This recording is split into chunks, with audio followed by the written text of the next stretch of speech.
కామన్‌గా మనం చూస్తూ ఉంటుంటాం. పేరెంట్స్ ఎక్కువగా చెప్తూ ఉంటుంటారు.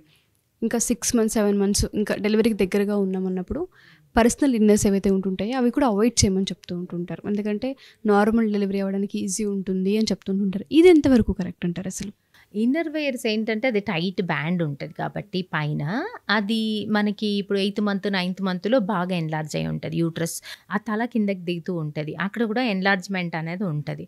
సో, ఇవి టైట్‌వి ముందు వాడేవి ఇప్పుడు వాడుకుంటే గనక అక్కడ మనకి బాగా టైట్‌నెస్, డిస్కంఫర్ట్ ఫీలింగ్ ఉంటది. సో, వాడకపోతేనే బెటర్ ఇన్నర్స్. వాడకపోతేనే బెటర్ బిఫోర్ డెలివరీ 8థ్, 9థ్, 7థ్ మంత్ వరకు హ్యాపీగా వాడుకోవచ్చు. మీరు ఈజీ అండ్ లూజ్ ఎలాస్టిక్ ఉన్నవి, టైట్ ఎలాస్టిక్ ఉన్నవి. సో, నేను ఇంకా ఇది కూడా వాడొద్దని చెప్తాను. లెగ్గిన్స్ ఉంటాయి కదా, టైట్ లెగ్గిన్స్, అవి కూడా వద్దని చెప్తాను 8థ్, 9థ్ మంత్‌లో.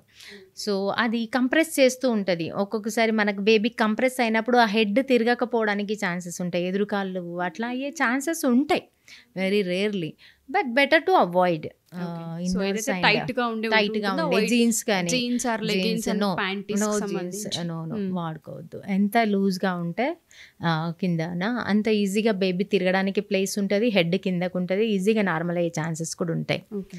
ఎయిర్ ఫ్లో కూడా బాగుంటది కాబట్టి ఇన్ఫెక్షన్స్ కూడా ఎక్కువ రాదు. సో, అందులో ఎటువంటి అపోహ లేదు. అపోహ లేదు. So, happy. జెన్యూన్ గానే మనం Yes. దాన్ని అవాయిడ్ చేస్తే Yes. మంచిగా అయ్యే అవకాశం Yes, ఉంటుంది. yes, correct. And after delivery విషయానికి వస్తే బ్రా గురించి మనం మాట్లాడితే వేర్ చేయాలని కొంతమంది, వేర్ చేయొద్దని కొంతమంది చెప్తూ ఉంటుంటారు. ఇది ఎంతవరకు కంఫర్ట్ అంటారు? అసలు వేర్ చేయాలా, వేర్ చేయకూడదా? సో, ఆఫ్టర్ డెలివరీ మనకి ఎట్లాగూ ఫ్లో ఉంటుంది కాబట్టి, బ్లీడింగ్ ఫ్లో ఉంటుంది కాబట్టి ఖచ్చితంగా ఇన్నర్స్, అండర్ వెయిట్స్ వాడుకోవాలి. నీకు easy diapers, adults diapers delivery immediately after delivery bleeding అయ్యేటప్పుడు అవి కంపల్సరీ వాడాల్సిందే. తర్వాత బ్లీడింగ్ ఆగిపోయింది అని అంటే నువ్వు ఈజీగా ఎయిర్కి వదిలేయచ్చు. అదే బెటర్. తర్వాత ఈ సపోర్ట్ అనేది అవసరం మనకి. బ్రా అనేది మిల్క్ ఫీడింగ్ మదర్కి సిక్రిషన్స్ ఎక్కువగా ఉంటాయి. మిల్క్ సిక్రిషన్ బాగుంటుంది, హెవీనెస్ ఉంటుంది, కంజెషన్ ఉంటుంది అనమాట, పెయిన్ రావడం కానీ దానికి కొంచెం సపోర్ట్ ఉంటుంది అనమాట. సో, మనకి ఆ కరెక్ట్ సైజ్ వాడాలి. కరెక్ట్ సైజ్ కాకుండా తక్కువ సైజ్ వాడడము, లూజ్ సైజ్ వాడడం కన్నా కరెక్ట్ ఏది ఆ టైంకి సెట్ అవుతుందో అది కరెక్ట్గా వాడుకుంటే మనకు సపోర్ట్ ఉండి కొంచెం దానికి హెవీనెస్ ఫీలింగ్ కానీ ఆ పెయిన్ కానీ రాకుండా కంఫర్ట్గా ఉంటుంది. ఎస్, అది వాడుకోవచ్చు. అండ్ ఫుడ్ విషయానికి వస్తే ఎప్పుడైతే పాలిచ్చే తల్లుడు ఉంటుంటారో ఖచ్చితంగా ఒక 4 కూరలు మాత్రమే వాళ్ళకి డిసైడ్ ఒక ఫ్రేమ్ చేసి పెట్టేస్తారు. ఎస్, ఆల్మోస్ట్ ఒక 9-8 మంత్స్ అవే తినాలి. ఇప్పుడున్న ఆడపిల్లలకైతే అది పెద్ద టాస్క్ మ్యామ్. డాక్టర్స్ దగ్గరకు వస్తేనే అన్నీ తినేయొచ్చు అంటుంటారు. ఇంట్లో మదర్ మాత్రం కండిషన్ అప్లై అన్నట్టు కండిషన్ అప్లై చేస్తూ ఉంటుంటారు. మదర్ అంతే, మదర్ ఇన్లా అంతే, ఫ్యామిలీ మొత్తం అంతే. డెలివరీ వరకు ఎట్లా చూసుకుంటారంటే ఒక మహారాణి లాగా చూస్తూ ఉంటారు. సర్వ్ చేస్తుంటారు. పిలవంగానే చిటికేయంగానే అన్నీ వస్తుంటాయి దగ్గరికి. ఒక్కసారి డెలివరీ కాగానే సీన్ రివర్స్ అయిపోతుంది వాళ్ళకి. ఏది ఇది వద్దు, అది వద్దు, తినొద్దు, తాగొద్దు, వాటర్ తాగొద్దు, ఎక్కువ వాటర్ కూడా తాగొద్దు. వాటర్ తాగితే మరి అందులోకి వాటర్ వస్తాయి, వాటర్ వస్తాయి, చీమ్ వస్తుంది, ఈ అన్ని రిస్ట్రిక్షన్స్. సో, అవన్నీ కూడా ఫేక్. మళ్ళీ అంటారు ఆ మేడం అట్లనే చెప్తుంది, మేడంకి ఏం తెలుసు, డాక్టర్స్ అలానే చెప్తారు, వాళ్ళకేం తెలుసు, ఇలాంటివి చెప్తూ ఉంటారు. అసలు రీసెంట్గా వచ్చింది, ఎంత బాగుండిదో దివ్య అన్న పేషెంట్. డెలివరీ ముందు ఆల్మోస్ట్ 65 అలా వెయిట్ ఉన్నది. ఇమ్మీడియట్లీ ఆఫ్టర్ డెలివరీ 1 మంత్ తర్వాత 45 గ్రాస్ వెయిట్ లాస్తో వస్తే నేను గుర్తుపట్టలేకపోయినా. అసలు ఇంత వెయిట్ లాస్ ఏంటిది అని అంటే అసలు ఏం తినియట్లేదు నన్ను. తింటే జలుబు చేస్తుందట బేబీకి, తింటే బేబీ అని కుట్లు మానవు, కుట్ల దగ్గర ప్రాబ్లం అవుతుంది. ఓన్లీ ఏంది పొడి, ఎల్లుల్లి అండ్ రొట్టె. మనకి డెలివరీ తర్వాత బాడీ మొత్తము హీలింగ్లోకి వెళ్తుంది. డెలివరీ టైంలో మొత్తం ఇన్ఫ్లమేషన్ అయి ఉంటుంది. డెలివరీ అనేది ఒక stressful condition to mother, normal or caesarean ఏదైనా అవనివ్వండి. ఆ బాడీలో ప్రతి ఆర్గాన్ ఒక స్ట్రెస్కి గురవుతుంది, ప్రతి జాయింట్ ఒక స్ట్రెస్కి గురవుతుంది. ఇంకా పెల్విస్ గర్డులు అయితే ఇంకా అంతకన్నా స్ట్రెస్ లైఫ్లో ఏ ఇతర బాధలు ఉండవు అనమాట. అది హయ్యెస్ట్ స్ట్రెస్ అనమాట డెలివరీ పెయిన్స్ అనేవి. నార్మల్ డెలివరీ అంత స్ట్రెస్కు గురైన బాడీ హీల్ అవ్వాలి, న్యాచురల్ కండిషన్కి రావాలి, మళ్ళీ ప్రీవియస్ ఎనర్జీ తనకి రికవరీ అవ్వాలంటే తనకి కంప్లీట్గా డైట్ బాగా ఉండాలి. రెస్ట్ బాగా ఉండాలి. డైట్‌లో ప్రోటీన్స్, విటమిన్స్, మినరల్స్ బాగా అందాలి. విటమిన్స్ అంటే మనకి ఫ్రూట్స్ అసలు ఒక్క 6 మంత్స్ అయినా ఇవ్వరసలు. ఏ ఫ్రూట్ ఇవ్వరు. ముట్టుకొనివ్వరు అస్సలు. ఈ ప్రోటీన్ డైట్ బాగా ఎగ్స్ ఇవ్వచ్చు. జాండీస్ వస్తదని ఎగ్స్ ఇవ్వరు.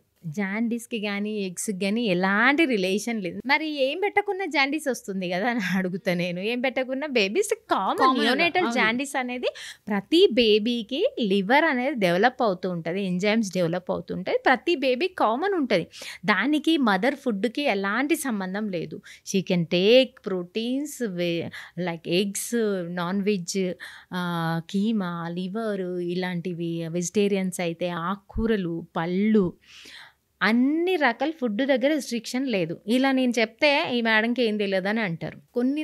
కొన్ని ఫుడ్స్ వంకాయ, ఆలుగడ్డ ఇలాంటివి అవాయిడ్ చేసి మిగతావి పెట్టండి అంట. అదొక సంతృప్తి వాళ్ళకి. యాక్చువల్‌గా దాంట్లో ఏదో చెప్పిర్రు వింటారని చెప్పి, అలా అయినా విని ఆమెకేదో పెడతారని చెప్పి అలా నేను కొన్ని మోడిఫికేషన్ చేసుకోవాలి. ఎలాగో చెప్తే వినరని తెలిసి ఇదొకటి అవాయిడ్ చేయండి. ఎలర్జీ ఉన్న కొన్ని వస్తువులు అవాయిడ్ చేయాలి. కొందరికి ఎలర్జీ ఉంటది.